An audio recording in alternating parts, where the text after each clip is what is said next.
high-def Doppler, only on KPIX 5.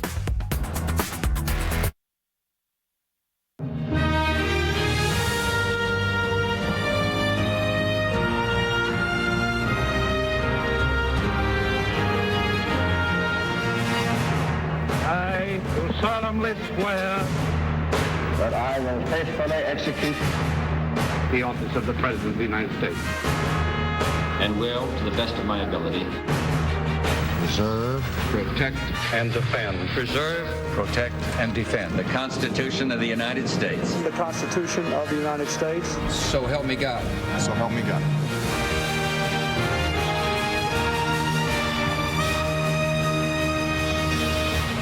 What you just saw will be repeated today. You're looking at a live picture of the United States Capitol. Dignitaries and ordinary citizens are gathering there to witness an historic moment. In less than 2 hours, Donald Trump will become our 45th president.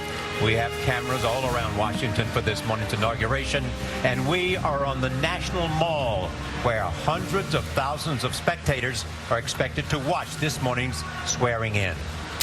Welcome to CBS News coverage of the inauguration. This ceremony officially begins in a little more than an hour. Earlier this morning, the president-elect and his family left Blair House, where they spent the night. And then they attended a prayer service at nearby St. John's Episcopal Church. Mr. and Mrs. Trump then went to the White House to meet President and Mrs. Obama. Jan Crawford is at the east front of the Capitol, where the president and president-elect just drove in moments ago. Jan, good morning. Well, good morning. So this is called the carriage entrance, and we've seen a steady stream of dignitaries arriving the last half hour or so, including former Vice President Dan Quayle, President George W. Bush and his wife Laura. And President Bush said that his father and mother both were doing well.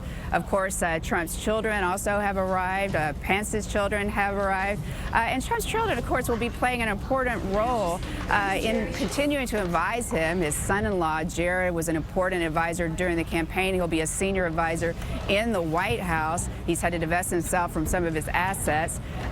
Trump's daughter, Ivanka, also, who is a close and trusted advisor during the campaign, will not have a formal role in the administration, but she's also going to be stepping back from her business and also some of the advising that she's been doing for the Trump organization. They'll leave that to the Trump sons, Eric and Donald Jr., who will be running that Trump business. Now, everyone is inside, going in now. And just across the way, I want to point out, it's kind of a poignant image.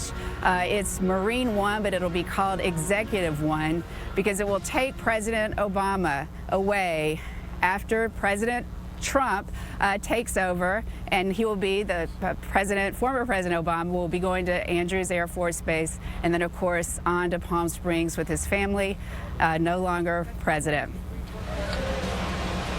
All right, Jan, there at the Capitol there, CBS Evening News anchor Scott Pelley leads our CBS News team at the Jones Day Law Firm overlooking the Capitol.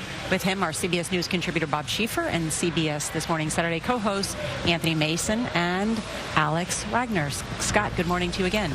Good morning, Nora. Great to be with you. In about 25 minutes, we are expecting to see the President and First Lady with the President-elect and Mrs. Trump heading to the Capitol, riding together in the presidential limousine. Bob Schieffer, you know, on reflecting on the election of Donald Trump, I wonder, what does this say about us, the American people? Well, maybe Barbara Bush had it right when she said the country is tired of Kennedys, Bushes, and Clintons. And that might well be how Donald Trump won this. This is not what I would call a victory of the Republican Party, as all of us have known it over these many, many years. This was the victory of someone who appealed to people who were just tired and sick of everything and thought they were getting a bad deal, who thought they were being left behind, people in these, especially in these rural areas of the Midwest, where if you couldn't get a job at the local Walmart, there just wasn't going to be a job for you. And they took a chance on Donald Trump. They took a flyer, as it were. Some liked him, some didn't, but they were determined they wanted something different from what they had seen before. So he comes here in a very different way than most people who have been elected to the presidency arrive. For one thing, you know, his approval rating is still quite low. That's to be expected. You had two candidates here that the majority of the American people neither liked nor trusted. His ratings did not go up very much after he was elected. So this is going to make it somewhat difficult for him. I'm not saying he can't overcome these things, but he's off to a different start.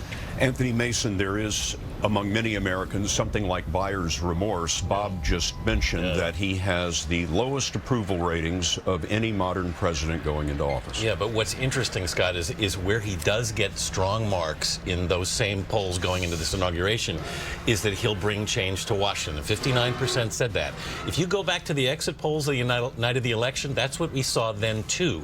The most important quality that people told us was they wanted a candidate who could bring change. 39% said that. Among those who ranked that first,